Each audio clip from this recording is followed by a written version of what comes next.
Ola E V scooter ಬಂದು ಬಹಳಷ್ಟು scooter ಮಾಲೀಕರಿಗೆ ತುಂಬ ತೊಂದರೆ ಆಗ್ತಾ ಇದೆ. ಕಾರಣ ಏನಂದರೆ 1,60,000 1,70,000 ಕೊಟ್ಟು ಓಲಾ ಸ್ಕೂಟರ್ನ ತಗೊಂಡು ನಮ್ಮ ಹಿಡಿತನ ಓಲಾ ಸ್ಕೂಟರ್ ಸಾಫ್ಟ್ವೇರ್ನಲ್ಲಿ ಇಟ್ಟು ನಮ್ಮ ಮಾಹಿತಿಗಳೆಲ್ಲ ಓಲಾ ಸ್ಕೂಟರ್ ಮಾಲೀಕರ ಹತ್ರ ಇಟ್ಟರೆ ಅವ್ರೇನು ಮಾಡ್ತಾಯಿದ್ದಾರೆ, ಪ್ರತಿಯೊಂದರಲ್ಲೂ ದುಡ್ಡು ಮಾಡೋದ್ರಲ್ಲೇ ನೋಡ್ತಾ ಇದ್ದಾರೆ.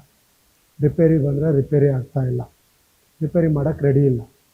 ಆಮೇಲೆ ನಮಗೇನಾದರೂ ಸಮಸ್ಯೆ ಆಯಿತು, ಓಲಾ ಕಂಪ್ನಿಗೆ ನಾವು ಮೇಲ್ ಮಾಡಿದ್ರೆ ಮೇಲ್ಗೂ ಆನ್ಸರ್ ಮಾಡಲ್ಲ.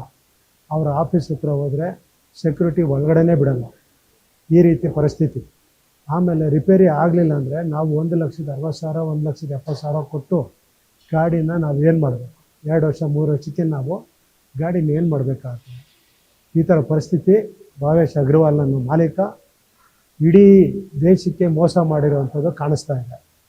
ಒಂದೇ ಒಂದು ಒಳ್ಳೆ ಕೆಲಸನ ಅವ್ರು ಮಾಡಲಿಲ್ಲ. ನಮಗೆ ಪ್ರಕೃತಿನ ನಾವು ಕಾಪಾಡಬೇಕು ಅನ್ನೋ ಇದರಿಂದ ನಾವು ಎಲೆಕ್ಟ್ರಿಕ್ ಗಾಡಿ ತೊಗೊಂಡಿದ್ದೀವಿ.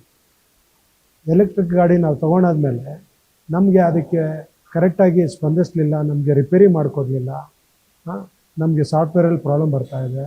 ಹೇಳಿದ್ರೆ ಮೇಲ್ ಮಾಡಿದ್ರೆ ಮೇಲ್ಗೆ ಆನ್ಸರ್ ಮಾಡಲ್ಲ, ಆಫೀಸ್ಗೆ ಹೋದರೆ ಆಫೀಸಲ್ಲಿ ಆನ್ಸರ್ ಮಾಡಲ್ಲ, ಆಫೀಸ್ ಒಳಗಡೆನೇ ಸೇರಿಸಲ್ಲ, ಗೇಟಿಂದ ಹೊರಗಡೆನೇ ಇಡ್ತಾರೆ. ಇಂಥ ಪರಿಸ್ಥಿತಿ ಮಾಡಿಟ್ಟಿದ್ದಾರೆ ಈ ಮಾಲೀಕರು.